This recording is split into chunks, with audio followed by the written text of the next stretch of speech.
Tapi bohong. Aku hanya memikirkan satu peraturan penting. Kenapa kau lakukan hari ini kalau kau bisa melakukannya besok? Hahaha. Few moments later.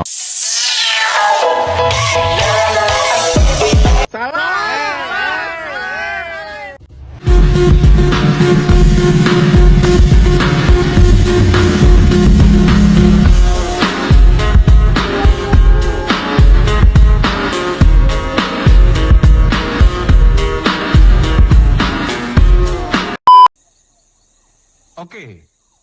Dah on ni. Assalamualaikum warahmatullahi wabarakatuh. Perkenalkan, nama saya Faisal Mohyianto dengan NIM 233122011. Saya dari Universitas Al-Khairat, Fakultas Agama Islam, Prodi Pendidikan Bahasa Arab. Di sini saya menjelaskan tentang makna perkembangan kinayah.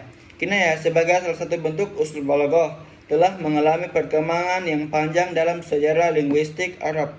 Konsep ini memiliki akar yang dalam budaya Arab dan penggunaannya berkembang seiring dengan kebutuhan estetik dan fungsional dalam bahasa, terutama dalam konteks sastra, tafsir, dan komunikasi. Di sini juga ada era pra-Islam dan masa jahiliyah. Pada masa jahiliyah, kinayah muncul sebagai bagian integral dari tradisi sastra lisan bangsa Arab dalam kehidupan mereka yang berbasis pada keindahan verbal dan kekayaan bahasa. Kinayah digunakan untuk menyampaikan makna yang lebih dalam dan simbolik.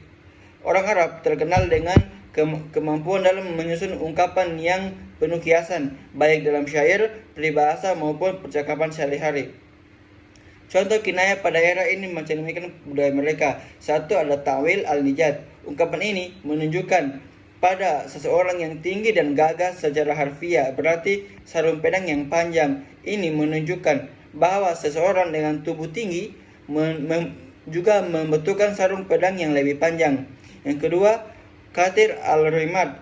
Secara literal berarti atau banyak abunya, namun secara harfiahnya atau secara kiasan ini menunjukkan seseorang yang sering menjamu tamu karena banyaknya abu dari sisa pembakaran untuk memasak.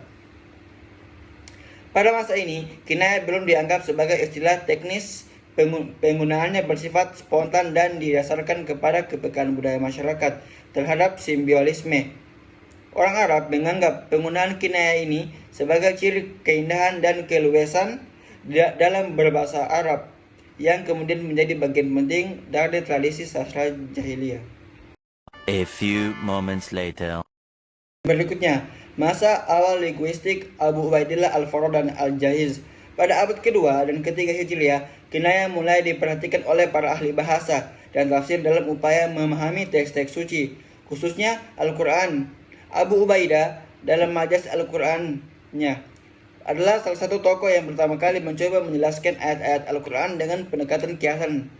Contohnya dalam surah Al-Baqarah ayat 223 yang berbunyi Nisa hukum harasul lakum.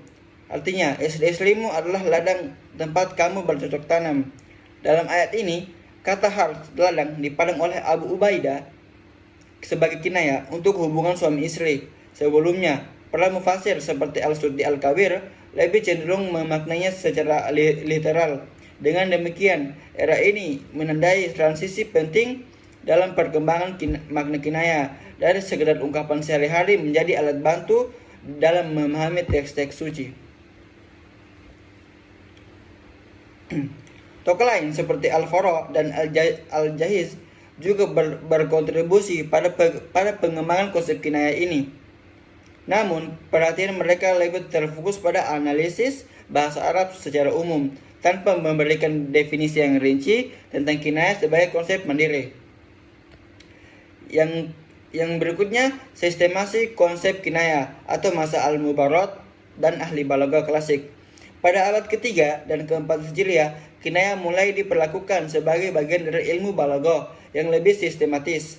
Al-Mubarad, seorang ahli bahasa terkemuka, memberikan klasifikasi dan fungsi kinayah dalam karyanya Al-Kamil.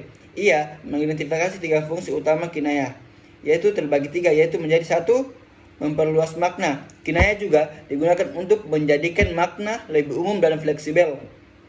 Yang kedua, memperindah bahasa. Bahasa juga yang indah, yang seringkali memanfaatkan ungkapan kiasan.